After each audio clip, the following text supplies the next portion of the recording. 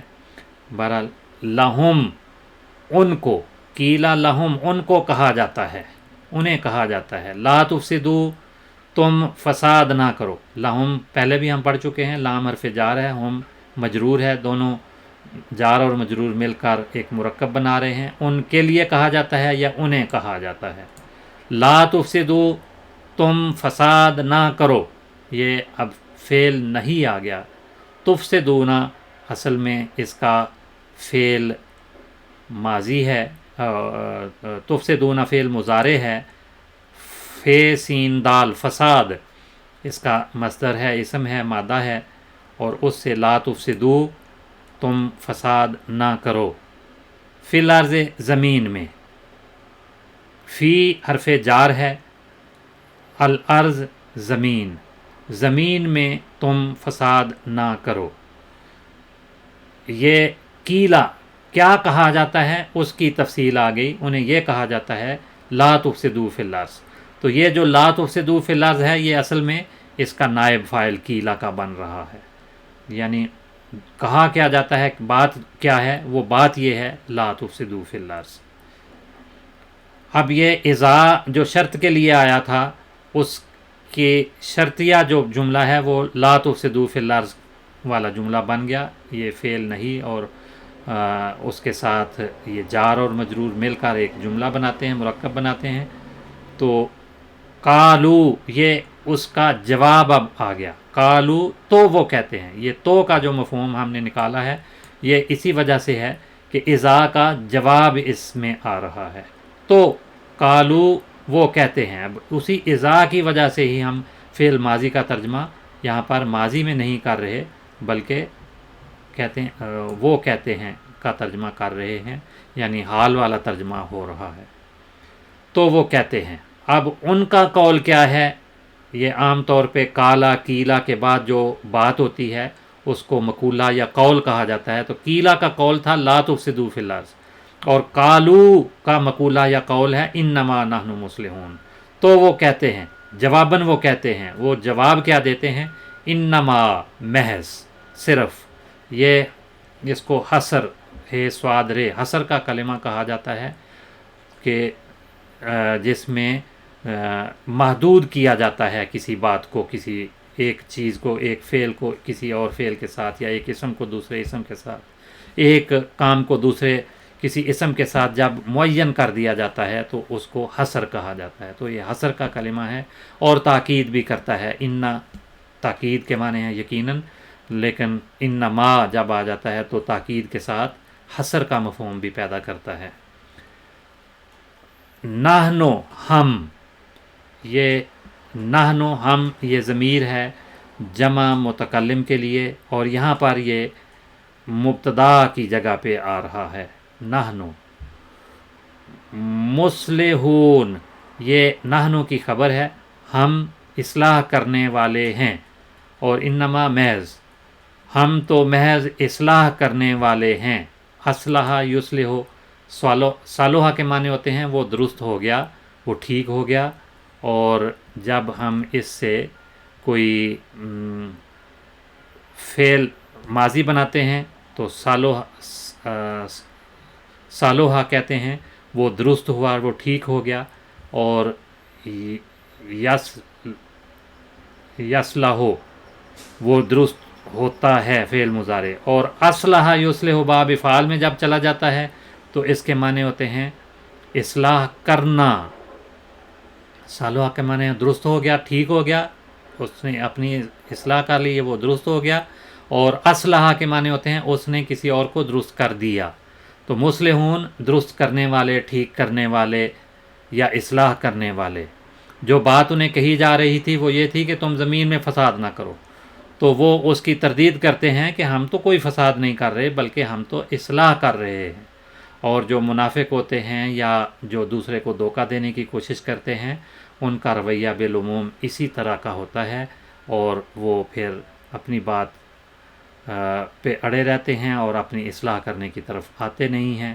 اور اصلاح کرنے کے لیے پہلا گر ہی یہی ہے کہ انسان اپنے گناہوں سے توبہ کرے، پھر وہ اصلاح کر سکتا ہے.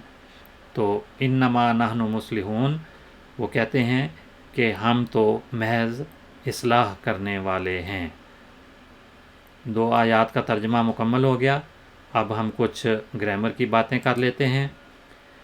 پچھلے سبق میں ہم یہ پڑھ رہے تھے کہ زیر زبر پیش کو حرکت کہا جاتا ہے، اور جس حرف پر وہ حرکات آ جائیں انہیں متحرک کہا جاتا ہے، اور 2 زبر 2 زیر 2 پیش جہاں پہ آ جائیں ان کو تنوین کہتے ہیں، اور جس حرف پر تنوین آ جائے اسے منون کہا جاتا ہے۔ اور جب ہم زیر زبر پیش کی بحث کرتے ہیں تو زبر کو عربی میں فتح کہتے ہیں، زیر کو کسرہ کہتے ہیں، اور پیش کو ضمہ کہتے ہیں۔ اور جب ہم بحث میں جاتے ہیں تو ہم کہتے ہیں کہ اس حرف پر فتح ہے تو یہ حرف مفتوح کہلائے گا، اور جس پہ کسرہ ہو اسے مکسور کہا جاتا ہے، اور جس پہ ضمہ ہو اسے مضموم کہا جاتا ہے، یعنی جس پہ پیش آ جائے۔ اور حروف جب باقی ہیں ان کی بحث میں ہم جاتے ہیں تو وہ حروف جو الف سے یا تک ہیں، تمام حروف 28 یا 29 تعداد جن کی ہے، ان سب کو حروف تہجی کہا جاتا ہے یا حروف ہجا کہتے ہیں۔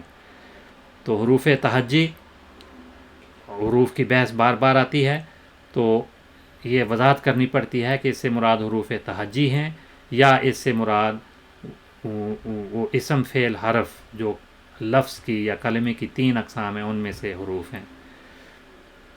اور یہ جو حروف تہجی ہیں ان کی پھر آگے 2 قسمیں بن جاتی ہیں۔ ایک حروف علت کہلاتے ہیں، ان حروف علت میں الف واو اور یا 3 شامل ہیں، الف واو یا، اور باقی ان کو نکال کر جو باقی تمام حروف ہیں وہ حروف صحیح کہلاتے ہیں۔ اور حرکات کی بحث ہم پڑھ رہے تھے، جب ہم کسی حرف کے اوپر اس طرح کا کوئی نشان ڈالتے ہیں تو اس کو سکون کہا جاتا ہے، اور جس حرف پر یہ سکون آ جائے اسے ساکن کہا جاتا ہے، اور یہ متحرک کے بالمقابل ہے کہ ایک متحرک تو وہ ہے جس کو حرکت کے ساتھ پڑھا جاتا ہے، اور ساکن کو وہاں پہ رک کے پڑھا جاتا ہے، اور اس کو ساکن کہا جاتا ہے۔ اور الف جب کسی جگہ پہ جملے میں آتا ہے، کسی لفظ میں آتا ہے، تو اس پہ وہ اگر خالی ہو حرکات سے یا سکون سے تو وہ الف ہوتا ہے، لیکن جب اس پہ کوئی حرکت آ جائے یا اس پہ سکون ڈال دیا جائے، دونوں صورتوں میں اسے حمزہ کہا جاتا ہے، حمزے کے طور پہ پڑھا جاتا ہے۔ اور حمزہ جو ہے یہ مختلف طرز کا ہوتا ہے کہ بہت سارے الفاظ میں شروع میں حمزہ آتا ہے، اور شروع میں جو حمزہ آتا ہے اس کی 2 قسمیں ہوتی ہیں۔ ایک شروع میں جو زائد حمزہ آ جائے، جو اصل حمزہ ہے اس کی اور صورت ہے، جو زائد حمزہ آتا ہے بہت سارے اسماء میں آ جاتا ہے، تو اس زائد حمزے کی 2 قسمیں ہیں۔ ایک کو ہم حمزہ وصلی کہتے ہیں، حمزہ وصلیہ، اور دوسرے کو حمزہ قطعیہ کہتے ہیں۔ وصلیہ سے مراد یہ ہے کہ جو صرف پڑھنے کے لیے استعمال ہوتا ہے، اور اگر جملے میں اس سے پہلے کوئی اور متحرک موجود ہو تو اس متحرک کے ساتھ اس کے بعد والے ساکن کو ملا کے پڑھ لیا جاتا ہے، اور اس وصلی کی ضرورت نہیں رہتی، اس وجہ سے اس کو گرا دیا جاتا ہے، اور جو گر جائے اس طرح سے پڑھنے میں بعض اوقات نہ آئے اس حمزے کو حمزہ وصلی کہا جاتا ہے، اور جو حمزہ قائم رہتا ہے اسے حمزہ قطعی کہتے ہیں۔ اور جو کسی مادے کا حصہ ہو حمزہ، وہ جملہ اصلیہ ہی ہوتا ہے، وہ نہ قطعی نہ وصلی، اس پہ یہ بحث نہیں ہے۔ اور جب کسی لفظ پر الف لام داخل کرتے ہیں تو اس الف لام کو حرف تعریف کہا جاتا ہے، اور اگر کسی اسم کے آخر میں تنوین آ جائے تو اس کو حرف تنوین کو حرف تنکیر کہا جاتا ہے، یعنی نکرہ بنانے کے لیے، الف لام معرفہ بنانے کے لیے۔ اور یہ بحث بھی ہم دیکھ چکے ہیں کہ جو حروف ہیں ان حروف کی تقسیم بھی 28 حروف میں سے نصف 14 جو ہیں وہ حروف قمریہ کہلاتے ہیں، اور باقی جو ہیں 14 وہ حروف شمسیہ ہیں۔ ان کی پہچان یہ ہے کہ ان پہ جب الف لام داخل کرتے ہیں تو حروف شمسی میں لام جو ہے وہ اس حرف کا حصہ بن کر اسی طرح سے پڑھا جاتا ہے جیسے الشمس، لیکن جب وہ لام پڑھا جائے قائم رہے جیسے القمر تو کاف جو ہے وہ حروف قمری میں سے ہے۔ تو الف لام داخل کر کے ہم پہچانتے ہیں کہ کون سا حرف جو ہے وہ قمری ہے، کون سا شمسی ہے۔ تو اس طرح سے یہ بھی ان کی حروف کی تقسیم ہے۔ باقی